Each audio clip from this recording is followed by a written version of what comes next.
Germaniyada dengizdan 10 mil narida bo'lgan dachalarning puli O'zbekistondagi dachalarning puli bilan deyarli bir xil desam ishonasizmi? Mana shunaqasiga ikkinchi etaj. Xo'p, to'g'rida hojatxona va bu yer mana shu holatda yotoqxona bolalar uchun. Bu spalnya. Bu yerda mana nimalar bor, shkaflar va bu yoqda общий katta zal. Mana o'tirish uchun hamma sharoitlar. Bu yoq mana shu holatdagi sharoitni necha pulga ijaraga olgan bo'lishi mumkin deysiz.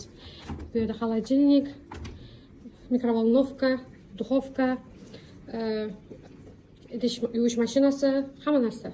Wi-Fi va bu yer mana shunday tashqariga olib chiqadi.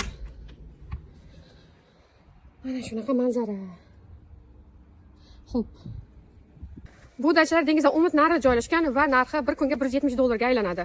Nima deysizlar, arzonmi, qimmatmi?